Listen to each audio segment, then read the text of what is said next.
and today we are going to start from English. And in English today we are going to study grammar portion, and in grammar portion we are going to study about tenses, which is very important part of English. If we know tenses, then only we are able to understand that how to make sentences and how to speak. If you know tenses, then definitely you are able to speak and write and make sentences properly without any grammatical errors. So before we go to tenses में सबसे important जो होता है वो होता है verb. जो verb होता है, what is verb? First of all तो ये question arise होता है कि verb होता क्या है. Actually verb जो है वो action words, right? Action words जैसे कि for example drinking, sleeping, playing, reading, drawing, eating, कोई भी हम चीज़ जो हम करते हैं, the action which takes place. जैसे मैंने आपको बताया कि क्या क्या एक्टिविटीज हम करते हैं, सोना, खाना, पीना, ड्राइंग करना, तो वो सब जो आता है वो आता है वर्ब में. That is called verb. Tenses में वर्ब जो होता है बहुत इंपॉर्टेंट रोल प्ले करता है, क्योंकि अलग अलग टेंसेस के टेक्स्ट में जो वर्ब के जो फॉर्म होते हैं वो भी अलग अलग होते हैं. प्रेजेंट में होता है तो प्रेजेंट में अलग होता है फॉर्म वर्ब का, फिर पास्ट में अलग होता है, फिर फ्यूचर में अलग होता है, एंड उनके साथ साथ में जो हेल्पिंग वर्ब भी जो है वो यूज होता है, जो हम आगे डिस्कस करेंगे. So let's focus on the tenses first of all. Okay, what is tenses? Tenses होता क्या है? What is the meaning of tenses? तो टेंसेस जो है it indicates the time when an action और टाइम टेक्स प्लेस. टेंसेस जो है वो टाइम इंडिकेट करता है, मतलब टाइम को दर्शाता है, टाइम को बताता है. जब जो है कोई भी एक्शन मतलब कोई भी चीज़ जो है जिस टाइम पे होती है उसको हम बोलते हैं टेंसेस. ओके, सो टेंसेस जो है वो भी, उसमें भी बहुत सारे टाइप्स होते हैं. There are 3 types of tenses: present tense, past tense and future tense. Present, past and future. Present मतलब अभी, पास्ट मतलब जो हो चुका है, और फ्यूचर मतलब जो होने वाला है. इफ आई से present tense मतलब the action which is taking place. In the past it means the action which has already taken to place. Now future tense means the action which is going to take place in future, that is the future tense. Now we are going to study detail of present tense. Total we have 12 types of tenses. If I count all 3 of them, each tense have 4 types. In present tense, simple present, present continuous, present perfect continuous tense. In past also simple past, past continuous, past perfect continuous, and in future tense simple future, future continuous, future perfect tense and future perfect continuous tense. Okay, so let's start from the present tense. Present tense मतलब क्या? Present tense मतलब जो अभी हो रहा, अभी की जब हम बात करते हैं तो आता है प्रेजेंट टेंस. ओके, अभी हम एक एग्जांपल लेंगे, उसको हम पूरे में फॉलो करेंगे और उसके जो कैसे चेंजेस होते हैं सेंटेंसेस में वो हम देखेंगे, और रूल्स जो दिए हुए हैं टोटल वो हमको फॉलो करना है. If we learn the rules which are given here, you will be able to understand how to make a sentence according to the tenses. So let's start from the simple present tense. In simple present tense, the rule is subject. S is for subject, verb and I आपको दिख रहा है. बोल रहे हो कि ma'am V और I क्या है, तो it is the verb first form, right? ये short form में लिखा है verb first form plus S और ES. जो S और ES जो है ना, वो जो सब्जेक्ट होगा ना उसके पीछे लगा होता है S और ES. तो वो भी बता देती हूँ आपको कि S और ES मतलब क्या. जब आप रीटा की बात करोगे तो रीटा सिंगुलर है, तो सिंगुलर है इट मीन्स कि जब आप जो भी आप वर्ब यूज करोगे ना तो वहाँ पे पीछे क्या लग जाएगा S. जैसे रीटा यहाँ पे सिंगुलर है, सिंगुलर मतलब एक की बात हो रही है, राइट? तो रीटा सिंगुलर है तो उसके साथ में जो वर्ब है उसके पीछे लगेगा S. इसका मतलब ये नहीं है कि वो प्लूरल में कन्वर्ट हो गया verb. It is not like that. ये रूल है कि जब आप वर्ब लिखते हो उसके पीछे एस लगता है. लेकिन अगर इससे रीटा की जगह हम 2 लोगों की बात कर रहे होते, for example Rita and Sita, right? Rita and Sita drink coffee, तो हम एस नहीं लगाएंगे पीछे, हम खाली लिखेंगे drink. Do you get me? जब हम दो लोगों की बात करेंगे तो पीछे जो है वर्ब के पीछे एस कभी भी लगेगा नहीं, लेकिन जब आप सिंगुलर की बात कर रहे हो तो जो वर्ब होगा उसमें पीछे एस लगेगा। और ईएस जो होता है वो कुछ वर्ड्स होते हैं उसी में लगता है, जैसे कैच है, कैच मतलब पकड़ना, तो कैच में CATCH, अगर यहाँ पे कैच होता तो वहाँ पे आता पीछे ES। उसके भी कुछ अलग अलग क्राइटेरिया है जो मैं आपको बाद में एक्सप्लेन करूँगी। अभी हम यही फोकस करते हैं। Again let me tell you the rule. First of all, subject plus verb का फर्स्ट फॉर्म प्लस एस और ES plus object, O is for object। Okay, now see the example, Rita drinks coffee. I took one example, Rita जो है coffee पी रही है, right? Rita drinks coffee. तो यहाँ पे मैंने अंडरलाइन किया है कि रीटा जो है वो क्या है, सब्जेक्ट है। ड्रिंक जो है वो क्या है, वर्ब का फर्स्ट फॉर्म है, और एस जो है वो यूज किया गया है जस्ट बिकॉज रीटा सिंगुलर है। कॉफी क्या है, तो कॉफी ऑब्जेक्ट है। ओके, सो यहाँ पे आपने देखा, हमको अगर रूल याद हो जाएगा तो हम सेंटेंस बना पाएंगे। सब्जेक्ट में हमने रीटा लिया, ड्रिंक है, वर्ब का फर्स्ट फॉर्म आ गया, एस और ES फॉर्म यूज कर लिया, ऑब्जेक्ट आ गया, so the sentence is done. So this is a simple present tense. ये जो सिंपल प्रेजेंट टेंस का फॉर्म था। Now if you talk about second tense और प्रेजेंट टेंस, तो present continuous tense. Present continuous मतलब हमेशा याद रखने का, कंटिन्यूअस मतलब उसमें वर्ब में ING आता है, इजेमा एंड वर्ब में ING, इजेमा एंड वर्ब में ING। What is is am? तो वो हेल्पिंग वर्ब होता है, वो वर्ब है लेकिन हेल्पिंग वर्ब। हेल्पिंग मतलब जो सेंटेंस को प्रॉपर फॉर्म करने में यूज होता है, ताकि हम सेंटेंसेस को प्रॉपर कनेक्ट करके जो है पूरा सेंटेंस अच्छे से बना पाए। See here, present continuous, let's focus on the rule first. Subject plus is, am और आर। ये जो स्लैश दिया है इसका मतलब ये है कि इज, एम और आर तीनों एक ही सेंटेंस में यूज नहीं होगा, जैसे नीड होगी उसके अकॉर्डिंग यूज होगा। अगर सब्जेक्ट सिंगुलर है तो इज आएगा, अगर सब्जेक्ट आई है तो आई के साथ में हमेशा एम आता है, और अगर सब्जेक्ट प्लूरल है तो उसके साथ में लगेगा आर, और वर्ब में ING and object. So sentence, अभी हम रीटा की बात करें तो हम रीटा का एग्जांपल लेके आगे सॉल्व करेंगे। Now you can see that Rita दिया हुआ है, रीटा सिंगुलर, एक ही बात हो रही है। सो अब यहाँ पे हम इन तीनों में से कौन सा लगाएंगे, कौन सा ऐड करेंगे इस एम और आर में से? Is definitely, because Rita singular है, उसके साथ में आएगा इज, तो रीटा इज। अब यहाँ पे वर्ब में ING आएगा, तो ड्रिंक जो है उसमें क्या करेंगे हम लोग, ING फॉर्म लगाएंगे, तो ड्रिंक में ING लगाएंगे तो क्या हो जाएगा, ड्रिंकिंग। तो Rita is drinking coffee.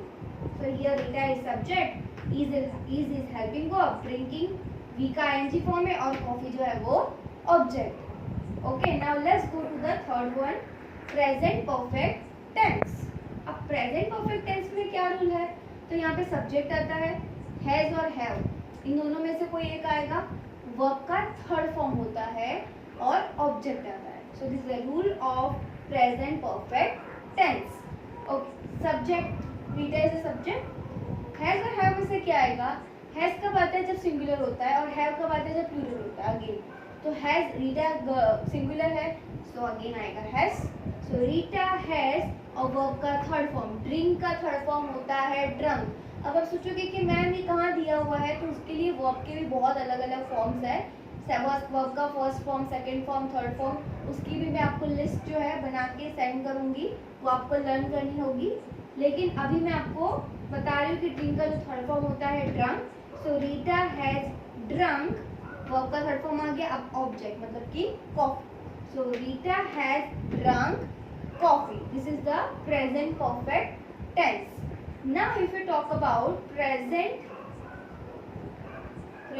perfect continuous tense, the rule number 4 is subject plus have been plus verb का ING फॉर्म और ऑब्जेक्ट। यहाँ पे सब्जेक्ट भी आएगा और हैव बीन कंपल्सरी आएगा, वर्ब में ING फॉर्म आएगा और ऑब्जेक्ट आएगा। Okay, so Rita have been तो आने ही वाला है. So Rita have been verb में आईएनजी, वर्ब क्या था ड्रिंक. और याद रखना हमेशा स्टूडेंट्स, जब आप आईएनजी फॉर्म लगाते हो उस टाइम पे जो वर्ब होता है हमेशा फर्स्ट फॉर्म में ही होता है. अब यहाँ पे अगर आप ड्रंकिंग कर दोगे तो रॉन्ग हो जाएगा. वर्ब का जब आप कंटिन्यूअस होता है, जब आप वर्ब में आईएनजी फॉर्म लगाते हो तो you have to make sure कि हमेशा वर्ब का जो फर्स्ट फॉर्म जो है वो हमेशा आता है. वर्ब के थर्ड फॉर्म के साथ आप कभी भी आईएनजी नहीं लगा सकते हो, ना तो वर्ब के सेकंड फॉर्म के साथ, ना ही थर्ड फॉर्म के साथ. हमेशा जो है वो यहाँ पे आता है वर्ब का first form. So drinking coffee, subject आ गया, Rita is a subject, have been is a helping verb, drinking is a verb ing form and coffee is the object. So Rita have been drinking coffee. Okay, अगर हम सभी examples को एक साथ बोलेंगे तो कैसा होगा? सिंपल प्रेजेंट टेंस के according Rita drinks coffee, Rita is drinking coffee, Rita has drunk coffee, Rita have been drinking coffee. So these are the changes according to the rules given in the forms of the present tenses. Okay, so now we are going to discuss about past tense. So let's start from the simple past tense. Simple past tense. अब मैं क्या करूँगी, आपको past समझाती भी जाऊँगी और difference भी बताती जाऊँगी प्रेजेंट और पास्ट में क्या डिफरेंस होता है. Now see here, simple present tense में सब्जेक्ट और वर्ब का फर्स्ट फॉर्म आता था. यहाँ पे सब्जेक्ट आता है और वर्ब का सेकंड फॉर्म आता है. यहाँ पे फर्स्ट फॉर्म होता था, वहाँ पे सेकंड फॉर्म आता है और ऑब्जेक्ट होता है. This is the difference between simple present tense and simple past tense. Let's हम अभी वही जो सेम एग्जांपल हम रीटा वाला लिया था वही कंटिन्यू करेंगे. अब सब्जेक्ट है तो सब्जेक्ट आ गया.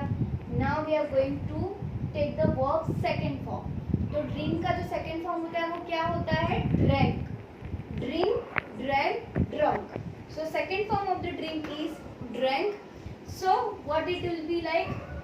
Rita drank coffee. सब्जेक्ट आ गया, वर्ब का सेकंड फॉर्म आ गया, ऑब्जेक्ट आ गया. Okay, do you understand the difference between both of them?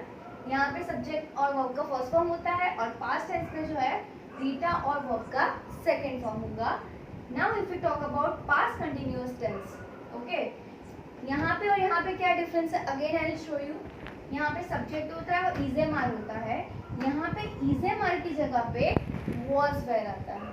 क्या आता है स्टूडेंट्स? वॉज वेयर आता है हेल्पिंग वर्ब में. और वर्ब में ING object all things are same. खाली डिफरेंस क्या है? प्रेजेंट टेंस में इजेमार यूज करते हैं और पास्ट टेंस में वॉज वेयर यूज करते हैं. ओके, अब यहाँ पे सेंटेंस कैसे फॉर्म होगा? रीटा वॉज वेयर दोनों में से क्या आएगा? तो यहाँ पे सिंगुलर है रीटा, सो वॉज आएगा. वेयर हमेशा प्लूरल के साथ में आता है स्टूडेंट्स. सो रीटा वॉज और वर्ब का आईएनजी फॉर्म आएगा. So again drinking, Rita was drinking coffee. Okay students, so do you understand the difference between both of them? यहाँ पे रीटा इज ड्रिंकिंग कॉफी था, यहाँ पे रीटा वॉज ड्रिंकिंग कॉफी. मतलब यहाँ पे रीटा कॉफी पी रही थी, सॉरी रीटा कॉफी पी रही है और यहाँ पे रीटा कॉफी पी रही थी. Okay, the thing which has already take to place, जो हो चुका है. अब यहाँ पे अगर हम पास्ट परफेक्ट की बात करें, again I want to compare both of them and make you understand. यहाँ पे सब्जेक्ट प्लस हैज हैव आता था. ओके, यहाँ पे सब्जेक्ट प्लस हेड आता है. ओके, कोई भी सेंटेंस होगा उसके में आपको हेड कनेक्ट करना है. यहाँ भी वर्ब का थर्ड फॉर्म था, यहाँ भी वर्ब का थर्ड फॉर्म है. ओके, खाली डिफरेंस क्या है? यहाँ पे हैज हैव की जगह पे हेड आ गया है, जैसे यहाँ पे इजमार की जगह पे वॉज वेयर था, यहाँ पे फर्स्ट फॉर्म की जगह पे सेकंड फॉर्म था. मतलब माइनर डिफरेंस है. अगर आप ऐसे कंपैरिजन करके डिफरेंसेस याद रखोगे ना तो आपको इजीली याद रहेगा. So subject plus head plus verb का third form plus object. So sentence how will be the sentence form? Rita had verb का थर्ड फॉर्म मतलब ड्रंक, तो Rita had drunk coffee. This is the sentence of the past perfect tense. Now if you talk about past perfect continuous tense, okay, यहाँ पे भी एक major थोड़ी सी difference है. सो क्या डिफरेंस है? यहाँ पे सब्जेक्ट प्लस हैव बीन होता था और वर्ब का आईएनजी फॉर्म होता था. यहाँ पे सब्जेक्ट प्लस हैव की जगह पे हैड बीन है और वर्ब का आईएनजी फॉर्म है. आई होप कि आपको समझ में आ रहा है कि क्या डिफरेंस है, जिससे आप इजीली याद रख पाओगे. सो एग्जाम्पल ऐसे एक एग्जाम्पल कैसे फॉर्म होगा? सब्जेक्ट रीटा हैड बीन, तो Rita had been drinking coffee. Rita as a subject. Again had been is a helping verb. Drinking verb का ing form हो गया और coffee जो है वो object हो गया. So Rita had been drinking coffee. Okay. Now we have completed the past tense. Let's go to the future tense now. Okay. Future tense जो है यहाँ पे ये पूरा अलग होता है. यहाँ पे हम कंपैरिजन कर सकते हैं प्रेजेंट और पास्ट में, बट फ्यूचर टेंस जो होता है वो पूरा अलग होता है, तो वो आपको ऐसे ही याद रखना होगा. Let's see that it is also very easy to understand, so no don't worry. Okay, simple future tense, let's start from that. Simple future tense में क्या होता है, तो इसका रूल है सब्जेक्ट आता है, जैसे यहाँ पे इज एम आर और वॉज वेर यूज होता था, वो सब कुछ यहाँ पे नहीं आएगा. यहाँ पे विल और शैल यूज होता है. और हमेशा याद रखना शैल जो है ना वो हमेशा आई के साथ में आता है, और आई और यू के साथ में जो है वो शैल आता है. और हमेशा जो विल है वो मोस्टली सेंटेंस में विल ही यूज होता है, बट आई और यू के साथ में हमेशा शैल आता है. सो सब्जेक्ट प्लस विल और शैल प्लस वर्ब का फर्स्ट फॉर्म और ऑब्जेक्ट. यहाँ पे वर्ब का फर्स्ट फॉर्म यूज होता है. So the rule is for simple future tense subject plus will और शैल प्लस वर्ब का first form and object. So let's make a sentence. Rita, उसके साथ में आएगा will. As I told you I और you के साथ में शैल आता है, तो शैल तो नहीं आएगा, विल आएगा यहाँ पे. रीटा विल वर्ब का first form, so again drink. Rita will drink coffee, मतलब रीटा कॉफी पिएगी. ओके, जो फ्यूचर टेंस में होने वाला है. Now let's talk about future continuous tense. तो फ्यूचर कंटिन्यूअस टेंस में सब्जेक्ट आता है, अगेन विल भी आएगा. यहाँ पे शैल का कोई लेना देना नहीं है. यहाँ पे आता है विल बी प्लस वर्ब का ING form and then object. तो क्या होगा, सब्जेक्ट मतलब कि रीटा विल बी कंपल्सरी आएगा. सो रीटा विल बी वर्ब का आईएनजी फॉर्म, तो ड्रिंक में आईएनजी फॉर्म ऐड करेंगे, so it will B drinking. Rita will be drinking coffee. Okay, so this is the example of future continuous tense. Let's go ahead now. If we talk about future perfect tense, here the rule is subject plus will have plus verb का third form and then object. यहाँ पे will have आ जाएगा, यहाँ पे will भी था, यहाँ पे will have आ जाएगा और verb का third form है होगा और plus object. हमेशा खाली एक चीज़ याद रखना, जब भी आप कंटिन्यूस की बात करोगे, चाहे वो प्रेजेंट हो, पास्ट हो या फ्यूचर हो, हमेशा आईएनजी फॉर्म आता ही है. जैसे यहाँ पे देखो, यहाँ भी आईएनजी था, यहाँ भी आईएनजी था और यहाँ भी आईएनजी था, राइट, सब में आईएनजी. और जब आप परफेक्ट करोगे ना, तो परफेक्ट में हमेशा थर्ड फॉर्म आएगा, थर्ड फॉर्म. भले आगे के हेल्पिंग वर्ब जो है वो डिफरेंट होते हैं, बट हमेशा याद रखना परफेक्ट में वर्ब का थर्ड फॉर्म होता है और कंटिन्यूस में हमेशा वर्ब के साथ में आईएनजी फॉर्म आता है. ये याद रखना बहुत ईजी है. ओके, तो इसका सेंटेंस फॉर्मेशन कैसा होगा फ्यूचर परफेक्ट टेंस का. सब्जेक्ट मतलब कि रीटा विल हैव वर्ब का थर्ड फॉर्म मतलब drunk. Rita will have drunk coffee. Rita ने कॉफी पी है. विल हैव पिएगी. Rita will have drunk coffee. Now if you talk about future perfect continuous tense, in future perfect continuous tense rule is subject plus will have been, ये तीनों compulsory आएगा. Subject plus will have been and verb का ING form. एक और चीज़ अब याद रख सकते हो, जब भी आप परफेक्ट कंटिन्यूअस की बात करो लास्ट वाले की, तो हमेशा देखना सब में आईएनजी आएगा. बीन भी होगा, बीन एंड बिन, और वर्ब का आईएनजी फॉर्म भी होगा. खाली आगे हेल्पिंग वर्ब जो है वो डिफरेंट होगा. वहाँ पे प्रेजेंट में हैव बीन था, यहाँ पे पास्ट में हैड बीन था और यहाँ पे will have been. Okay, so Rita will have been verb का ing form drinking coffee. Rita will have been drinking coffee. Okay students, so I hope कि आपको ये समझ में आ गया है tenses, what is present, past and future, और total 12 types के जो है tenses होते हैं. और one most important thing, हमेशा जो tenses होते हैं ना वो हमेशा मेजोरिटी में हमेशा जो है प्रेजेंट के सारे पास्ट के mostly 3 and up to here इतने ही यूज़ होते हैं. मोस्टली सेंटेंसेस में जो है वो इतना ही पोर्शन यूज़ होता है. फ्यूचर परफेक्ट और फ्यूचर परफेक्ट कंटिन्यूअस टेंस बहुत ही रेयरली यूज़ होता है. बाकी ये सारे जो बहुत ही इंपॉर्टेंट होता है. स्टूडेंट्स, अगर आप एक ही एग्जाम्पल को आप देख रहे हो कि मैम ने एक ही एग्जाम्पल लिया था और पूरे में एक ही एग्जाम्पल यूज़ करके अलग अलग रूल्स अप्लाई करके हमने एग्जाम्पल्स लिखे हैं। अगर आप खुद भी ऐसे ट्राई कर सकते हो घर पे, टेक वन एग्जाम्पल, खुद एक एग्जाम्पल लो और उसके अकॉर्डिंग जो है पूरा आप ऐसे रूल बना सकते हो।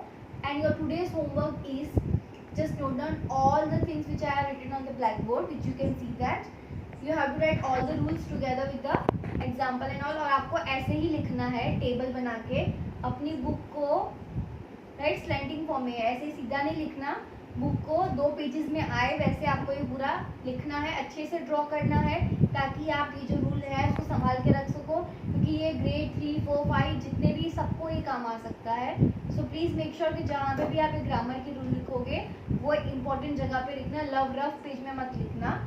एंड यस, आपको मैं एक एग्जांपल दे रही हूँ, जैसे रीटा वाला एग्जांपल है वैसे मैं एक और आपको एग्जांपल दूंगी, फिर आपको रूल अप्लाई करके खुद से जो है पूरा ऐसे करना है। So let me give you one.